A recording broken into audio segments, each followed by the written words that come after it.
What's up, guys? Sekapoko here, bringing you another episode of One Piece Treasure Cruise News.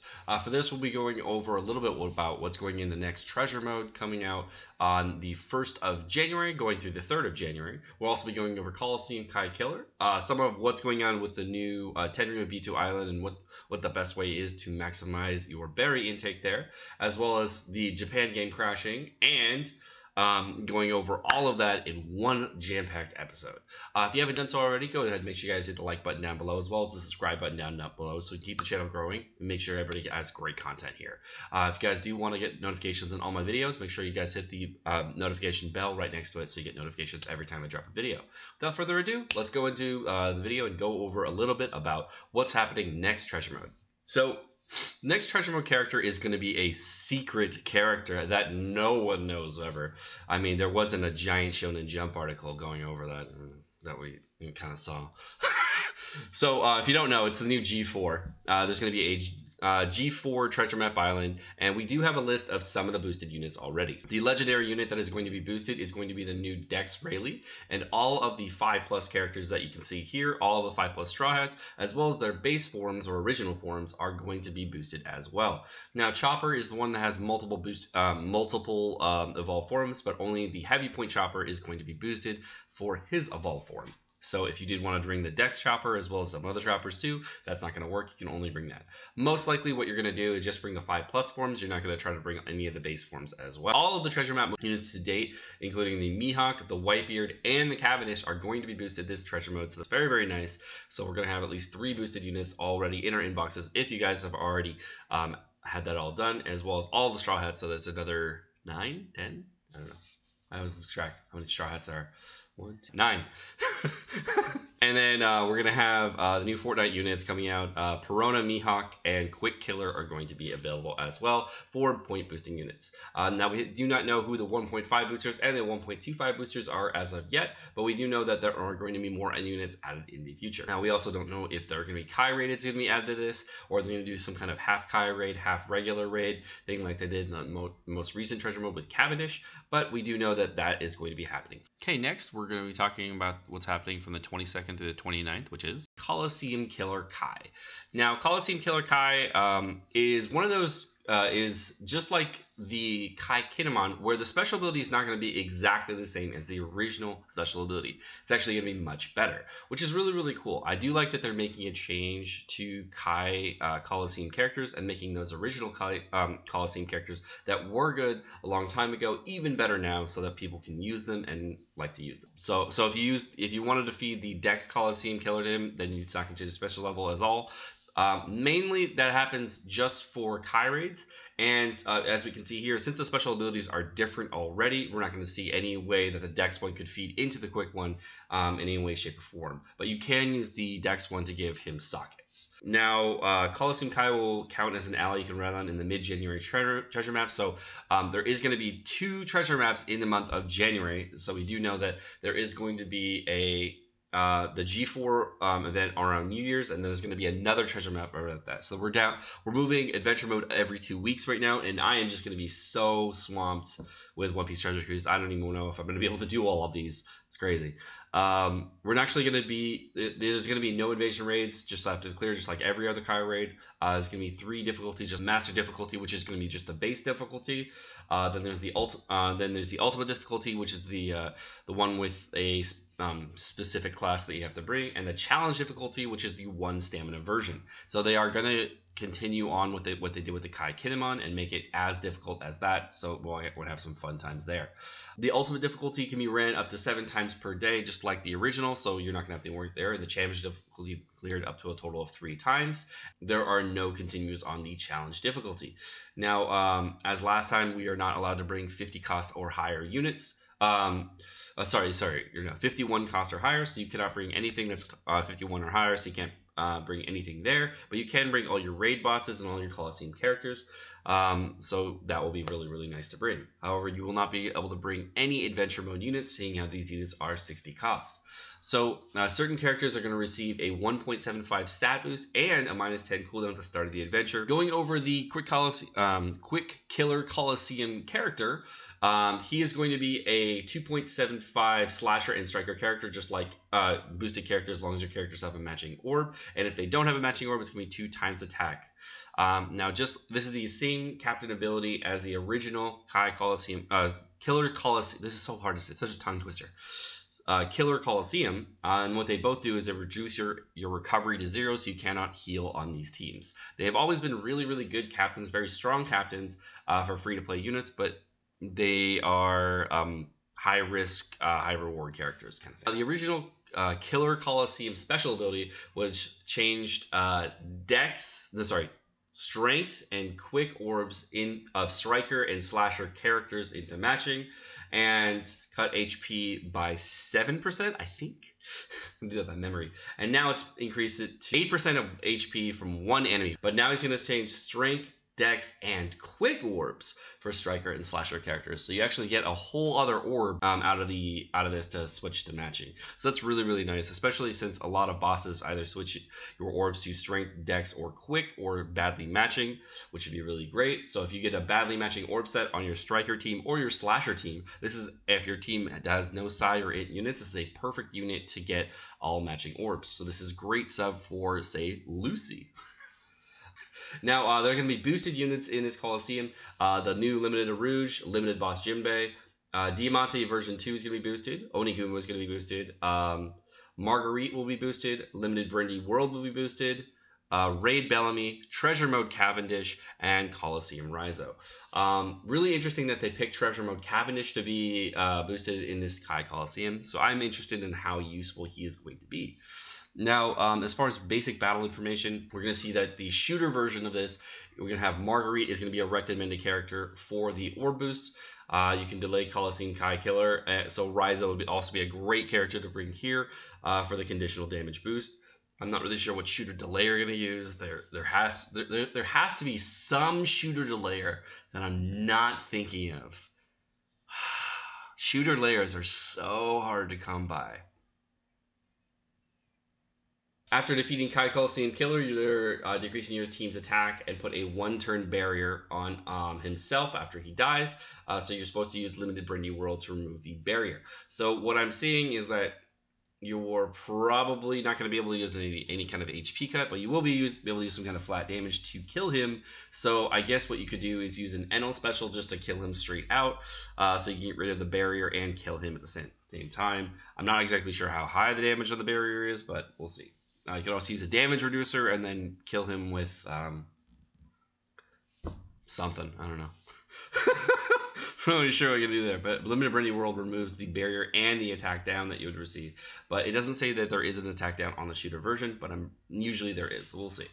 On the slasher version, the fight is going to give you an orb boost and an attack boost. So this is where you're supposed to use the Treasure Mode Cavendish or the Legendary Cavendish to get rid of your orb boost and attack boost, and give your team a better orb boost and attack boost. For percent damage reduction, you're supposed for removal there, you're supposed to bring the V2 Diamante to remove that. V2 Diamante is also another layer, so that's really cool too. And Oniguma is good for making your orbs beneficial for your burst turn. There's nothing in here saying that he's going to do anything on orb manipulation, so I don't really see any reason to not bring like your original Killer Coliseum or say bringing somebody else just for orb manipulation. But like Kizaru. But it's saying bringing Oniguma there.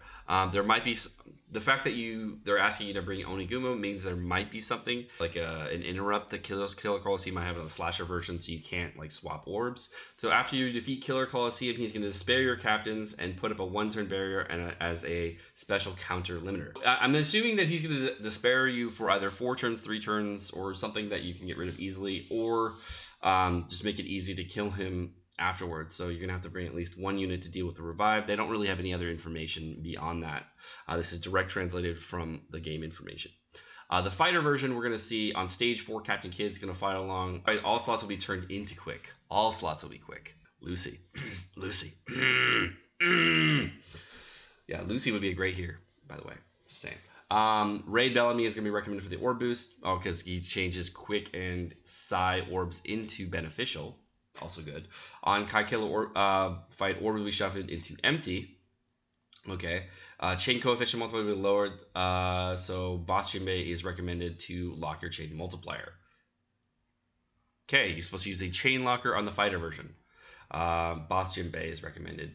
I definitely could see that. Limited Rouge should be recommended as an attack booster because he is the new 2x attack booster for fighters. But I think it's limited to like your HP threshold, which is really weird. But we'll see. Maybe Koala will be fine. After defeat, Killer Kai is going to revive and lower your team's attack, where you're supposed to use Sabo. So that all works out just like the original versions. Now for the Chopper Man missions, we're gonna have the same as the last time, where we're gonna get different manuals. You can see after clearing it 9 times, we're gonna get a silver fighter manual on the fighter and shooter versions, and if you clear it 15 times, we're gonna get a gold fighter manual on the fighter version, two silver fighter manuals on the slasher and shooter versions. Hopefully this will not be too bad. Looks like we're getting lots of fighter manuals, so I am pretty excited about that. Just to clarify this, we're going to be going over the buggy celestial running buggy for Celestial Dragon Island. Now, originally this was thought to be a very high belly island. When the first time I ran it, I was like, what the hell? There's like only 64,000 berries with double berry lead. This makes no sense. Why it's going on here? And then I found this PSA by Radical Bite saying, run buggy for the Dragon Island. The island drops the Celestial Dragons. You can sell the Celestial Dragons for 100,000 berries each, which I did test. I'm like, yeah, they can be sold for that. But if you level them up, they actually get another 10,000 XP per level. So at max level, it's about 1 million berries each, which is a lot of berries. So if you do want to get a lot of berries for these guys, make sure that you level them up to max or level them up a little bit just so you can sell them to get lots of berries. So that is a great way to get lots and lots of berries. So thank you, Radical Bite, for the PSA there. Appreciate it. Now, the next thing we're going to go over is the Japan version game crashing on certain versions of emulators, certain versions for certain people, depending on what you're going to be using. Now, there are a couple ways around this that we found. One is switching to a new emulator, which I finally did because if you were trying to log into the Japanese version for Nox, what happens is that you'll get to the main game screen and the game will just crash and you just can't do anything. I'm not sure if you have to do that every time consistently or if you're just like constantly doing it with Nox and it just doesn't work and you're just like, I don't know what to do. What people found that they're able to do is they were able to spam like the saloon button or the character box button, and if they spam it long enough, they're able to just get into the game and the game won't crash. I don't know if they have to do that every single time or if they're doing that like one time, but what I did is I transferred my emulator to a new emulator called Memu, MEMU. So if you do want to check that out, that is what I did to make it a little bit easier. It's virtually the exact same thing as Nox, except it doesn't have this problem. So that is nice that you can do too.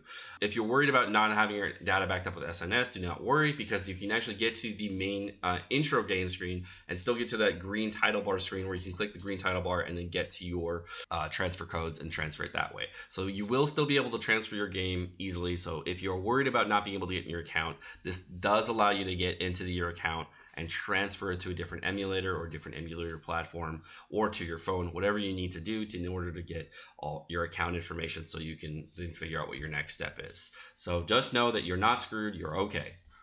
The last thing we wanted to go over, of course, was the Shonen Jump thing, where we saw G4. You can see he is, clearly the treasure mode character here, and we're gonna see the new versions of 6+ Law and 6+ Zoro, which I'm very excited for. I really hope that 6+ Zoro is going to be really great, since we did see a lot of things happening with the Adventure Mode Mihawk in the game.